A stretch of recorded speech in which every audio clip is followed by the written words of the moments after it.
And how are we instilling our children how to fight against what's coming? And on the youth day program, it is no better place than to say, children, everything that's out there as it is for you. My grandma used to tell me, baby, just because it looks good don't always mean it is good. Everything that glitter ain't. Now, peer pressure, as we know, is basically an influence from a group of people. It could be one person, it could be two people, it could be three. And sometimes it's more than one place. It can be simply in church. It can be out in the street. It can be in the grocery store. You might not believe it, but it can be standing along long lines long enough. You get influenced by the thing. But even that, children at school, they have so many distractions nowadays that peer pressure becomes almost the evident thing that they are. That's what they know. Pressure to wear the best clothes, pressure to talk a certain way, pressure to wear, oh Lord, you ain't got the latest Gucci on. It ain't about you. It's about your body being covered and being presentable to the Lord in a fashionable way. It ain't about having the name brand of everything. It's about having something that you can say at the end of the day, I can wear this over and over and over again. But how are we teaching our kids? It's not about the Joneses. It's not about babies. It ain't about what they do over at their house. It's about what I'm teaching you here and out loud. That's right. Because the values that I instill in you, they're not going to last just today and tomorrow. 20 years now, when you look down the line, you have kids of your own and grandkids of your own, you might have to teach these same things to them because the world, as we know, is getting crazy and it's going to get worse before it gets better. So we have to instill with them some values and morals and say, hey, treat yourself above all things as anybody else wants to be treated. You don't want to go out and use the big words and long sentences because these things reflect on not just ourselves, but those people who brought us up or grown us up, as they might say. Our grandparents and our forefathers taught us a few things, and we should present ourselves when we go out in public, dressed nicely, having pants with a belt on above the waist. Put on a nice, crisp, clean, and iron shirt. But now we let our kids go out and use town. So I'm sorry today I'm addressing the adults as well. But part of these things have become our problem because it's instilled what we should have.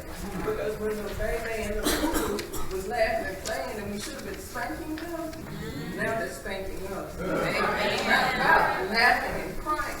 You'll cry later because they might end up somewhere, Lord forbid, and grave and dinner. And we all know the system loves to put our folks in jail. Yes, they do. They don't think twice about it. We've seen too many incidents and accidents that happen, and it's our people. So we have to get to a point where we stop peer pressure from happening. So when you want to go out and buy a gun and go out and steal from the corner store, baby, that ain't for you. That right there when John did, but baby, that ain't for you. That is not what I told you. And we have to constantly invoke these things. So we clearly know peer pressure can be direct. It can be right where you are constantly in your environment. It can be indirect by watching TV and sometimes even listening to wrong music. You might not believe it, but video games have a lot of stuff in them that we might not believe in, but you buy them for your kids at $50 and $60 a piece. Why? What are they instilling in the kids when they have fun? You know how I had fun growing up? I grew up on that road in the country too. I had cousins, you know, we did play outside all day. When I say all day, that means we woke up and we watched about 5, 6 cartoons. That's when Scooby-Doo was still the original Scooby-Doo. We played outside. We made up games. We had an imagination. And just like the young man said earlier, we read books. And it helped our imagination. It increased our knowledge that here now today, it helps with our wisdom. But if we don't invoke these things in our kids, we're losing. And we will continue to lose until we learn how to do better and get ahead of the game. So basically, while the baby's in the womb, we need to be getting ahead of the game. And if the baby's well out of the womb and in high school, middle school, we got a lot of pressure. It's not just make sure the homework is right. It's not just about make sure we had these parent-teacher conferences because the parent or the teacher ain't getting along. It's about making sure my child is getting exactly what I'm paying for. Whether it's a free education or a paid education, we have to stay on top of it. Amen. Self-respect. Children and parents alike. Children follow what they see and what they hear. If you don't respect yourself, no one else will. Mostly the children, because they'll look at you and say, well, Auntie Becky did it. Why can't I do it? We have to dress accordingly. We go any and everywhere looking like any and everything, and this is not how it should be. I know this might be a little off subject, but I know it all kind of entangles together. Because peer pressure, like I said, it can come from any direction at any given time. But mostly in the sense of being true to yourself. That's my number one thing. We have to learn how to handle criticism, because some of us get so in our emotions that we want to pop off and get mad. And we have nobody but be mad at but ourselves. Because we may have, like, we think make mistakes. People make mistakes all the time. But we haven't been a forgiving type of person. But you want somebody to forgive you. So kids, learn how to take criticism. People are going to talk about you day in and day out while you're sleeping and while you're awake. But don't take it to heart. Take it and let it be a constructive way to build yourself. Not to necessarily recreate yourself, but to make yourself better. It's to build you up. If your parents can tell you a certain thing and say, baby, you didn't do that quite right, I need you to go back and start over and do it again. Do not, absolutely do not disobey them. Because we know this for 50 years going on the earth. This is simply a way of getting you to live longer. This is the man shared earlier. We have to really instill things more and more, literally every day, about how to do, what to do, and how long to do. Why? Because we compete with Facebook, Instagram, Snapchat, a few others that I might call, but it's on it. Yes, Twitter. Appreciate it. I don't have half of this, and the reason I got a Facebook because I got church. That's it, real. I don't be on Facebook. I be on Facebook for church and for class reunion and stuff. Otherwise, I got other things to do that are living my course. But if you don't have these things in place to say, well, Kenya's over reading the book today. What's she reading about? Somewhere over there in Solomon. Last thing I heard her talking about the David and Goliath. He said she was examining. You better catch up. That's all about it. But we have to have things in place to keep our kids out of trouble. Otherwise, the trouble is going to find them, not they find you. Believe me, as soon as you step out your front door, it's lurking. And it takes one wrong move, and we clearly know that one wrong move can be a life choice. Life or death or prison. And we don't want these things. There's too many. We have to find something that motivates them. If there's something that the kids love, meaning if they like basketball, if they like creating dresses, if they like cooking, baby, I love to cook. Encourage them even the more. This way they won't get steered or turned towards something that's negative.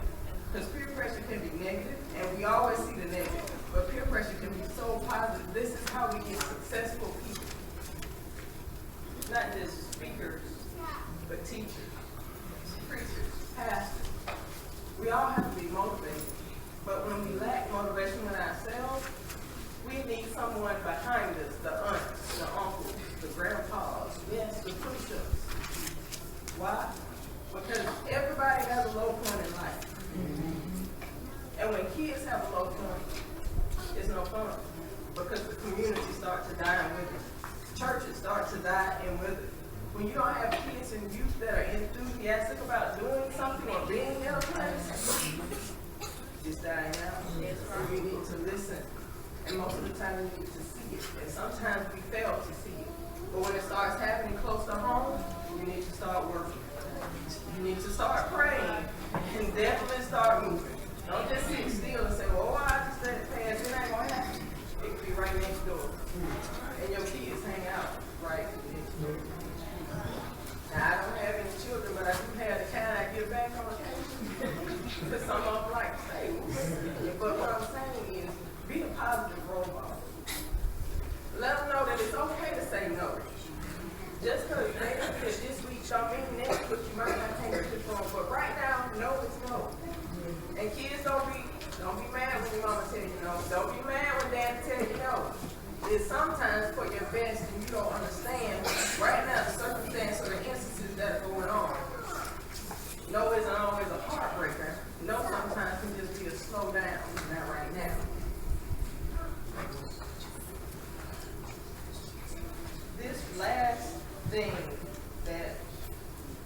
I wanted to speak on was avoiding jealousy and basically not keeping up with the Joneses.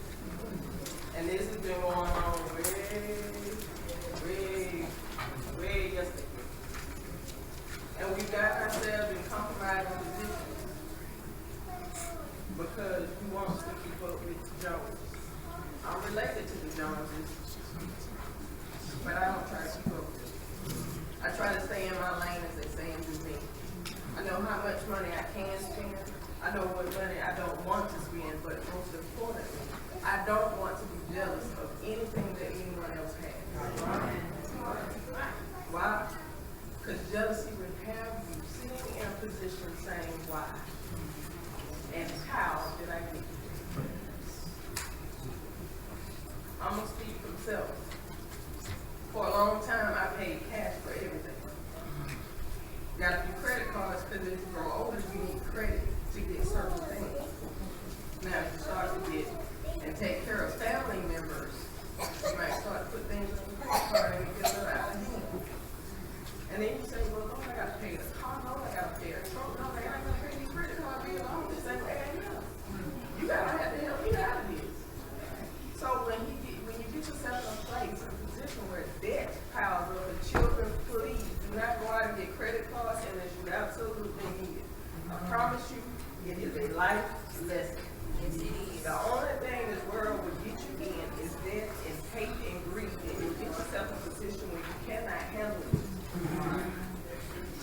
Jealousy is one of them, because we'll see this nice new dress walking by us, and we'll see these new Jordans, because everybody loves some Jordans walking by. We don't have to have a $200 Jordan when we got a $150 light bill. That's right. It don't work like that. When you live in the real world, it's about proud oranges. It is. And it ain't about jealousy. It's about saying, can I afford that, and is that in my budget? If it's not in your budget, leave it where it's at. Credit cards are horrible, horrible things. No, I'm not as much debt as you think I am, but it's not as much debt as I don't like it. Meaning, if I owe somebody over $2,000 on anything, I hate it, believe me, because that means at every time something could go out of whack and that bill goes up. And I can't pay it all off at one time. However, in the sense that you still need these things, be mindful of them. Always keep an eye on them. And most importantly, always talk to your parents, children, talk to your elders, children. There are a lot of things that come up that you may be embarrassed about, may be scared of, but that's what we are here for. We may not have all the answers, but we may find someone who does have an answer. It may not be the exact correct one, but it can very well be the one to help you get on the road to the right. Don't be afraid, because peer pressure and lack of self-respect can have you in places that you cannot come back to. And I am about tired of seeing young black men, young black women walking the street, looking any kind of way and doing and saying any and everything that is not what we should be teaching.